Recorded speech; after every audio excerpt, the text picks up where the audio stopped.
kesimpulan akhir kita juga seperti masyarakat kebanyakan, bahwa dalam banyak urusan kita kemudian tidak dilibatkan, terutama untuk proses perencanaan. Ini betul-betul awalnya saya berpikir ini sebuah kebaikan yang diberikan oleh negara kepada kita, tapi semakin kesini semakin jauh, justru ini membuat kita semakin bingung. Untuk siapa semuanya ini?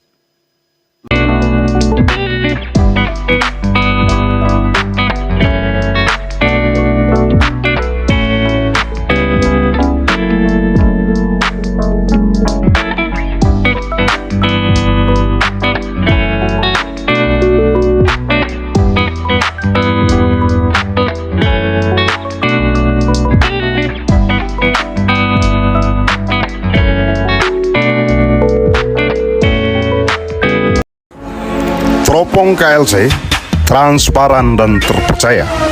Voice of the voiceless.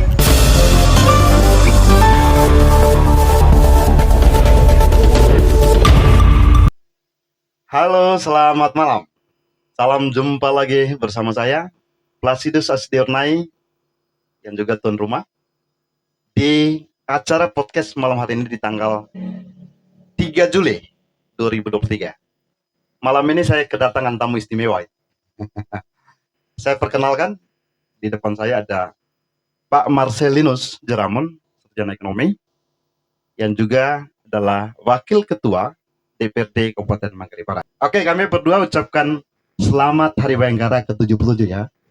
Semoga Polri tetap kuat, tetap yang terdepan. Dan yang paling penting adalah selalu melayani rakyat dengan senyum dan ramah. Tema diskusi kita malam. Kenapa sengaja saya mengundang Pak Marcel? Karena saya tahu Pak Marcel berada di dalam sistem pemerintahan hari ini.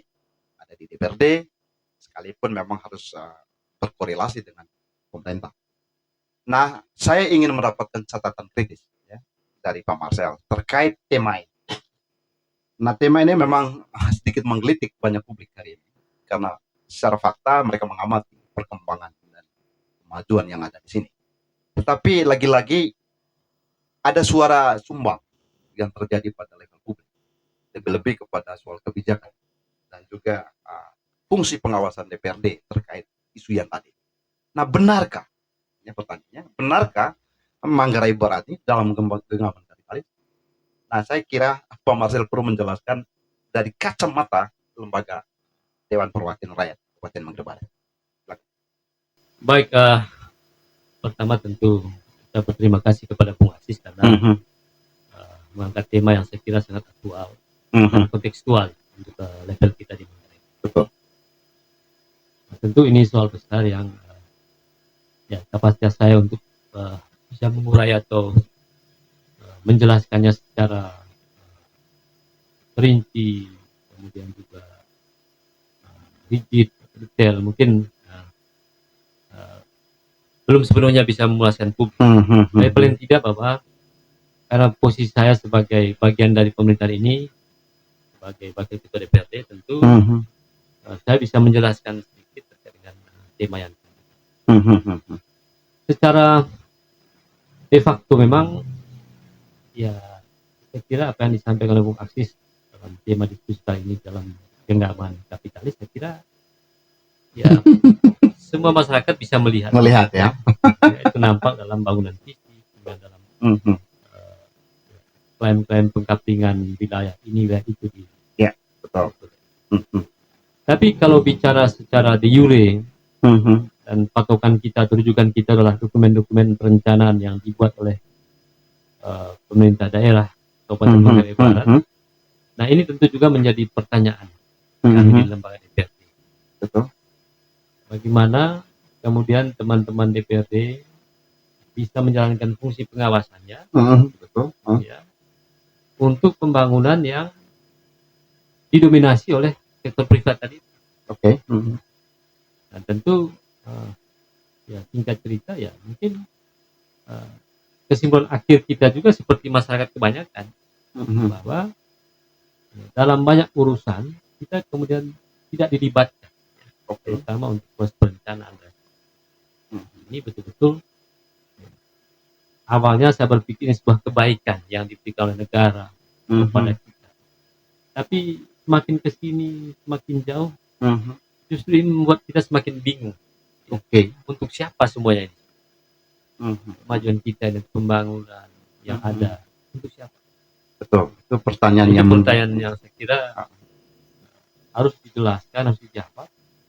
Dan tugas kita semua, terutama ya, kami yang di lembaga sah, terus mencari jawaban. Karena kalau bicara untuk kepentingan rakyat, saya kira masih banyak rakyat kita yang untuk pemenuhan kebutuhan dasar saja belum bisa mereka lakukan. Apalagi bicara untuk kebutuhan yang sifatnya ya, kesenangan hiburan itu sangat jauh. Karena itu sekali lagi ya, kalau pertanyaan ini direfleksikan lebih jauh, ya saya kira pemerintah daerah juga secara moral mestinya harus bertanggung jawab ya, agar kemajuan yang ada sekarang ini bisa memberi manfaat yang besar untuk seluruh masyarakat Manggarai Barat yang tersebar di 12 kecamatan, 169 desa dan kelurahan. Tidak hanya di Labuan Bajo. Oke, tahan dulu Pak Marcel, saya ingin coba mengorek soal tugas DPRD.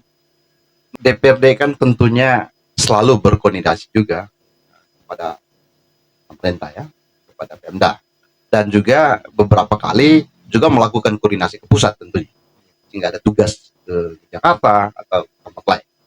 Nah, saya ingin publik ini ingin mendapatkan sebuah informasi. Apakah memang teman-teman di DPR pernah menyuarakan ini sampai pada tingkat pusat soal kegundahan publik hari ini di Labuan Bajo, kesenjangan yang terjadi ini?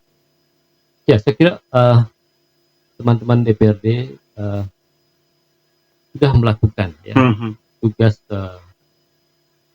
tugasnya dengan baik sampai ke level pemerintahan di atas, provinsi maupun pusat. Hanya sekali lagi memang regulasi yang ada di negara kita ini tentu dibatasi oleh kewenangan berjenjang tadi. DPRD kabupaten misalnya tidak bisa mengevaluasi kebijakan yang datang dari pemerintahan di atasnya, provinsi maupun pusat. Nah, itu soal kita, apalagi undang-undang kita ini ya tentang pembagian kekuasaan atau tiras politika ya, hanya berlaku untuk DPR RI. DPR provinsi dan DPR kabupaten itu masuk dalam undang-undang tentang pemerintahan daerah, di mana DPR dimasukkan hanya sebagai salah satu unsur pemerintahan daerah. Nah, bisa dibayangkan dalam kapasitas sebagai kepala daerah, tentu yang namanya bupati punya kewenangan lebih besar daripada DPRD.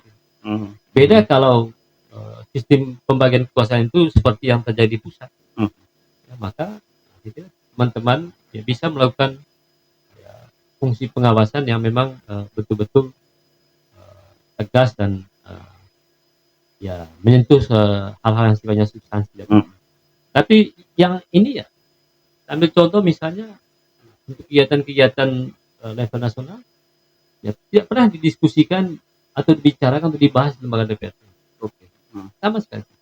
Pembangunan jalan menuju kawasan ekonomi khusus, Mori, kemudian juga revitalisasi aset-aset seperti Puncak Waringin, Gawati Cermin, tidak pernah dibicarakan atau dibahas bersama dengan DPRD.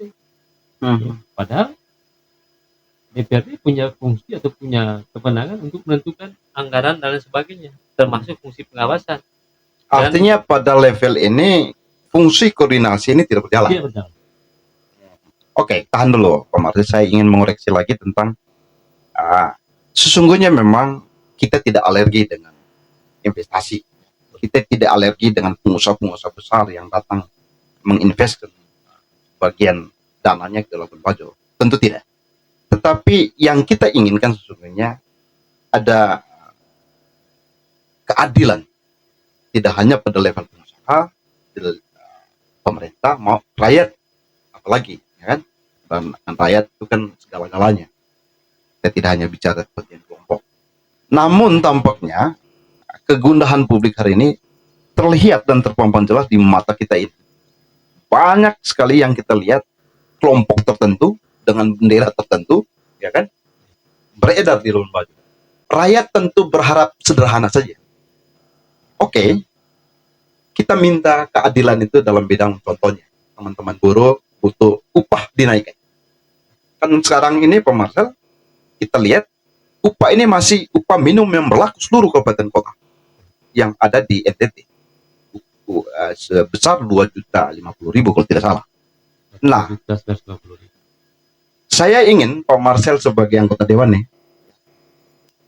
memikirkan teman-teman buruh ini, karena tentu kita ini semua tidak mungkin akan bisa berkompetisi dengan pengusaha-pengusaha besar ini, apalagi yang punya kuasa gitu Pak Marcel. Yang paling sederhana menurut saya adalah bagaimana menaikkan taraf hidup masyarakat ini melalui salah satu sektor buruh tadi, sehingga teman-teman mungkin bisa mendorong faktor UMP ini atau dikhususkan di Labuan Bajo seperti UMK misalnya. Nah, ini bagaimana dengan ide ini Pak Marcel? Karena ini yang saya dapatkan dari teman-teman buruh, rasanya hidup layak di Labuan Bajo ini sama kayak di Jakarta lagi. Oke, silakan. Jawabannya sebenarnya ya, itu diatur dalam undang-undang tentang pemerintahan daerah. Oke. Di mana yang disebut sebagai pemerintahan daerah itu adalah eksekutif bersama. Andai kata dua lembaga ini duduk bersama, saya kira posisi tawarnya akan semakin kuat ya. Semakin kuat ya. Investor atau perusahaan-perusahaan atau korporasi yang berinvestasi dalam Labuan Bajo ini. Tetapi kalau jalannya sendiri-sendiri, ya saya kira nanti situasi tidak akan banyak berubah. Termasuk tadi itu bicara tentang upah minimum provinsi ya, atau UMR dan sebagainya. Ya. Tentu kalau dua lembaga ini sulit, saya kira korporasi ataupun investor yang berinvestasi di Manggarai Barat ini pasti akan tunduk pada keputusan yang dibuat oleh dua lembaga ini. Tapi yang terjadi justru berjalan sendiri, sehingga ya dia tidak tahu ya berapa investor yang berinvestasi di Manggarai Barat sekarang, nggak pernah disampaikan. Ya, lalu berapa penyerapan tenaga kerja dan sebagainya, ya, semua di luar kontrol. Tapi dimintakan data-data itu. Iya kan, perda kita sudah mengatur bahwa kalau mau berinvestasi di Manggarai Barat ini harus menyediakan kuota 70% untuk penyerapan tenaga kerja. Mestinya kan ya, dalam fungsi pengawasannya ya DPRD itu bisa mengecek. Hanya persoalan itu ada regulasinya. Ada. Sudah. Ya, hanya persoalan kita sekarang kan data-data investasinya di mana, siapa saja dan lain sebagainya. Lalu bagaimana mekanisme sampai mereka ada di kita ini? Oke, terkait ide tadi belum terjawab nih Pak Marcel, terkait ide UMK tadi, upah minimum provinsi, UMP. Nah, teman-teman ini kan coba share pada saya waktu itu untuk menyampaikan ini Pak Sis. Nah, coba diterangkan kepada mereka yang memiliki kuasa, sehingga saya tanya ini ke Pak Marcel, ini kegundahan teman-teman buruh di bawah, supaya secepatnya memperhatikan kenaikan upah ini, minimal memperlakukan atau konversi ke UMK lah, jadi jangan lagi, karena tidak etis menurut kita upah minimum provinsi sama berlakunya dengan di kabupaten lain, padahal tingkat hidup layaknya ini sudah tinggi sekali gitu. Ya memang kondisi apakah kita bisa nanti gitu dengan kondisi yang ada? Sebenarnya sangat bisa. Oke. Sangat bisa, dan sekali lagi tentu butuh soliditas internal dari pemerintahan itu sendiri untuk menerapkan aturan tadi. Karena ya, aturan kita kan sangat jelas. Betul. Bahwa penetapan upah di semua wilayah itu patokannya adalah UMP. Betul. Maka di level kabupaten tidak boleh menerapkan upah di bawah UMP. Betul, setuju. Nah, kalau UMP kita misalnya 1.950.000, maka minimal di kabupaten itu segitu upahnya. Hanya soal kita sekarang ini kan, ya saya bukan mau menelanjangi pemerintah, tidak juga. Tapi kembali tadi, internal pemerintah saja sudah melakukan pelanggaran terhadap penerapan upah untuk apakah yang namanya honorer ini, honorer maupun sukarelawan yang bekerja di dinas-dinas. pusat kesehatan masyarakat atau yang statusnya sebagai sukarelawan. Iya. Jadi mau tegas ke sektor privat, sementara internal sendiri tidak. Rumah tangga sendiri Iya, ini kan berantakan. bisa senjata makan tuan ini. Ya kan? Nah, karena itu sekali lagi, ya tentu kita berharap ya ada goodwill, ada niat baik dari pemerintah untuk mulai menata yang dari awal. Ini apalagi kota premium, mahal, semua barang-barang mahal. Ini pribadi nih, saya tidak nanya atas nama lembaga nih, Pak Marcel ya. Menurut Pak Marcel, level upah yang paling pas itu berapa sih untuk buruh kita? Kalau sekarang ini kan hampir 2 jutaan ya, 2,50 kalau nggak salah, 1, nah, menurut Pak Marcel pribadi nih, kalau boleh diusulkan berapa sih yang pas untuk teman-teman buruh ini? Ya, kalau patokannya pada kondisi existing di masyarakat yang jauh dari kota Labuan Bajo, upah mereka sehari sekarang itu masuk di angka 80.000 per hari. Nah itu ya mestinya di Labuan Bajo standarnya 3 juta. Kalau di kampung-kampung 80.000 kali 30 hari kan sudah Ya, 1, di kampung tuh hariannya sudah 2,4 segitu ya. 2,4. Ya, maka ya jangan salah kalau kemudian petani-petani di kampung mengatakan kamu daripada kerja di Labuan Bajo mending kerja di sini, harian di sini jauh lebih. Kira itu dasarnya. Oke, kita lanjut kepada soal isu yang lain. Nah, beberapa bulan lalu Bupati Manggarai Barat telah menetapkan NJOP itu. Nah, ini juga menjadi hal yang menarik di level publik karena sering diperbincangkan. Tampaknya hampir semua yang saya cek menolak, tapi ini sudah di SK-kan, ya kan? Sudah terjadi, ya mau tidak mau pada level teknis ya orang ikut, tapi lagi-lagi memberikan sebuah kesan yang kurang berpihak gitu. Nah, menurut Pak Marcel dari kacamata Dewan, ini kebijakan Bupati sudah tepatkah atau memang ada hal lain yang diteropong oleh teman-teman DPR? Dan fakta sekarang ini ya banyak transaksi jual beli tanah dan sebagainya justru terhambat karena kebijakan ini. Demikian juga ya dalam upaya untuk penertiban BPHTB oleh pemerintah misalnya. Iya, betul. Ini terkendala karena kebijakan yang tiba-tiba muncul seperti petir di siang bolong. Ya.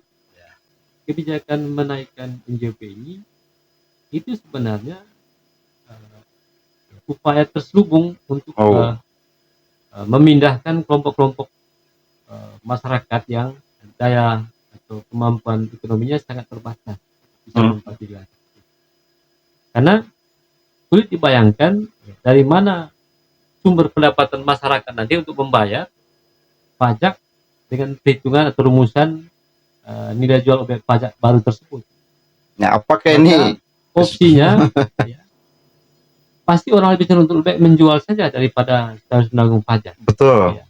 Dan ya, banyak kasus saya kira masih tahu juga di Jakarta dulu di wilayah Menteng itu kan bagaimana proses marginalisasi peminggiran orang-orang Betawi itu keluar itu mau naikkan aja NJOP. Dan terakhir mereka tinggal di pinggir kali. Karena mereka jual kepada yang punya. Apakah itu yang kita mau?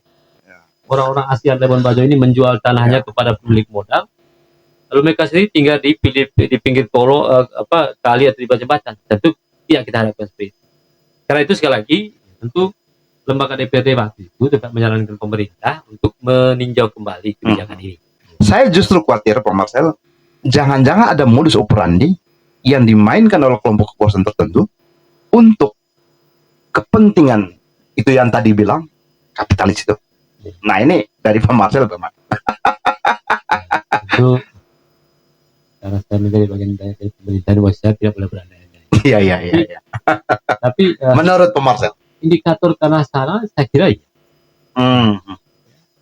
Dengan tadi yang saya bilang bisikan yang seperti petir siang bolong. Iya. Andai kata proses ini dilalui dengan kajian yang baik, melibatkan orang-orang yang punya kapasitas untuk melakukan kajian ini, saya kira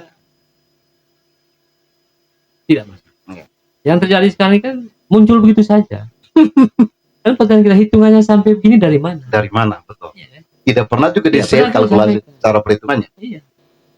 Naskah akademiknya bagaimana? Nah, itu kan dalam pembuatan regulasi apapun, ya, yang saya bilang dari reasoning, harus ada reasoningnya, harus ada alasannya, harus ada landasan hukumnya, harus ada kajian akademiknya.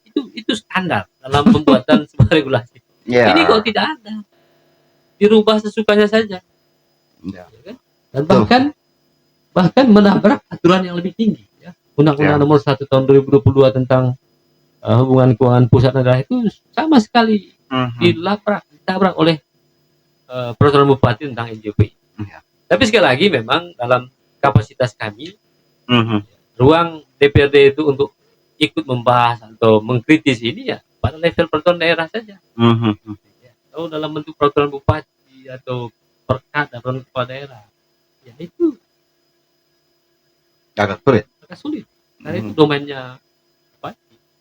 Dan tidak bisa diintervensi gitu. Tidak bisa. Isu lain juga ya Pak Marcel, yang juga saya pernah membaca dari isu waktu itu yang mencuat di Labuan Bajo mengenai pinjaman daerah itu ya. Yang angkanya fantastis. Ya. Kalau tidak salah 250 miliar ya. Dari Dari PT SMI ya. Oke. Nah, sejauh pengamatan atau kinerja hasil pengamatan DPR, evaluasi, pengawasan dan lain sebagainya, bagaimana pencapaian proyek 250 miliar yang beredar di beberapa kecamatan dan yang paling banyak yang kita cek di Labuan Bajo ya. Nah, publik ini kan secara kasat mata terang benderang ini, Pak Marcel ya. Ada kegundahan, ada kritik tajam dari publik bahwa ini proyek ini tampaknya secara kualitas tidak memenuhi harapan publik dan harapan sesungguhnya gitu loh. Nah, saya tidak tahu hasil pengamatan DPR. Sejauh yang saya amati sekarang ini, saya berani mengatakan bahwa mungkin ini suatu kebijakan yang super berani, tapi tidak pernah memikirkan manfaatnya untuk masyarakat. Oke. Apalagi dengan teknik yang dipakai untuk pembangunan jalan dengan memaksakan semua harus hot mix. Tentu sekali lagi angka ini tidak bisa menyelesaikan masalah infrastruktur. Ya. Ya, bisa kita lihat sekarang di beberapa ruas jalan yang dibangun tahun 2022 dan bersumber dari dana pinjaman itu sudah mulai rusak. Artinya usia teknisnya itu yang dulu kita harapkan dengan menggunakan pola HRS tadi itu jauh lebih panjang, justru terbalik. Belum sampai setahun sudah ada yang rusak. Sementara kewajiban kita untuk mengembalikan pokok dan bunga pinjam ini selama 7 tahun. Ya kan? Artinya ya saya tidak tahu teman-teman yang lain, tapi saya agak cemas juga dengan situasi. Ya, betul. Ya, bagaimana kok angka dana besar itu hanya kemudian bisa dinikmati dalam kurun waktu 1-2 tahun. Saya kan ini sesuatu yang menurut saya seperti membuang garam ke laut. Ya. Betul. Sementara kewajiban kita untuk mengembalikan itu selama 7 tahun. Nah, karena itu sekali lagi ya saya berharap semua masyarakat Manggarai Barat, betul. terutama yang tahun 2022 itu mendapat program pembangunan jalan untuk sama-sama menjaga fasilitas yang dibangun ini sehingga usia teknisnya minimal 5-6 tahun baru rusak. Tapi sejauh pengamatan Pak Marcel dari sisi kualitas, Itu tadi. Ah. Dalam banyak ruas jalan yang saya lihat sudah mulai ada yang rusak. Oh. Belum sampai setahun. Padahal masih dalam fase perawatan ya. Masih dalam fase perawatan sudah mulai rusak. Hmm. Dan sekali lagi ini memang saya tidak tahu teman-teman di dinas teknis ya, bagaimana cara mereka membuat sebuah program. Apakah ada kajian teknis juga atau tidak?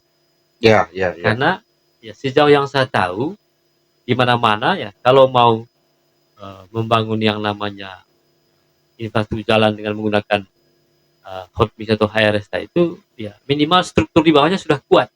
Ya, betul.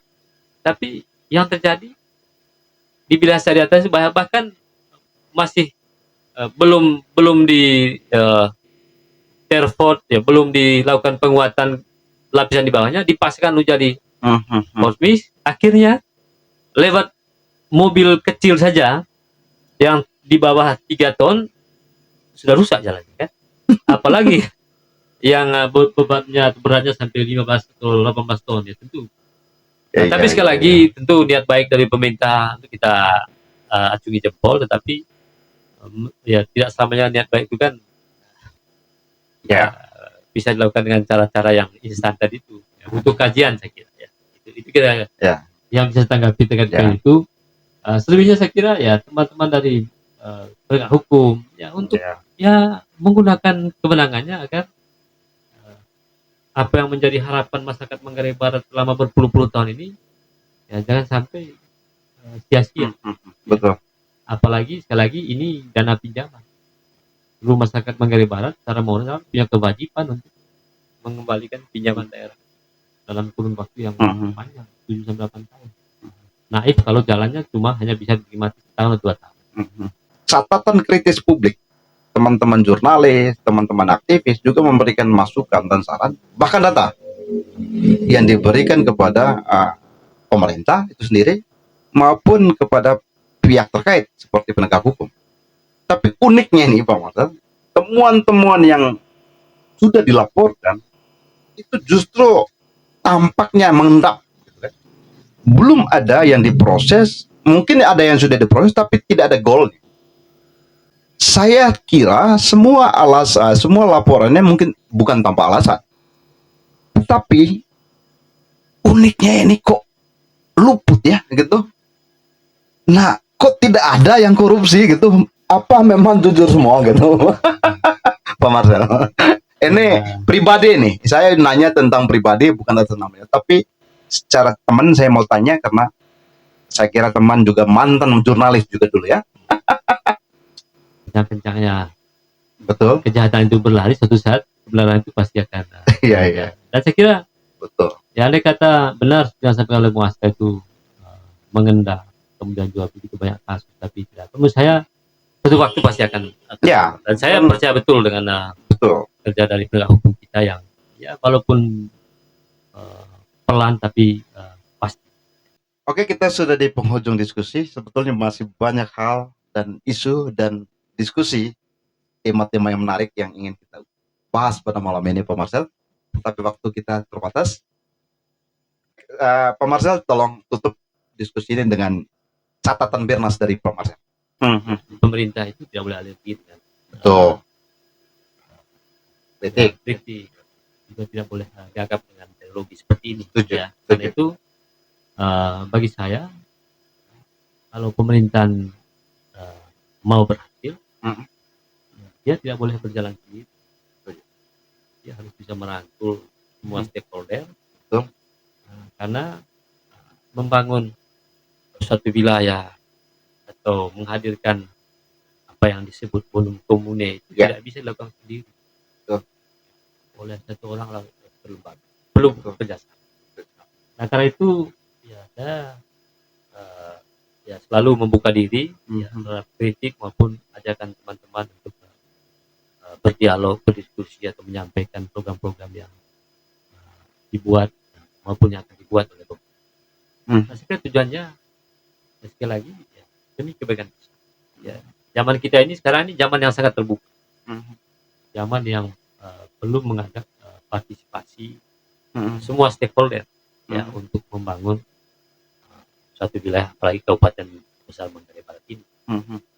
Karena itu ya, tentu atas nama pribadi dan tentu dalam kapasitas sebagai anggota DPRD, sebagai ketua, ya saya berharap seluruh masyarakat Manggarai Barat untuk bisa menggunakan haknya untuk melakukan autokritik terhadap semua kebijakan yang ada dan ada di wilayah kita ini.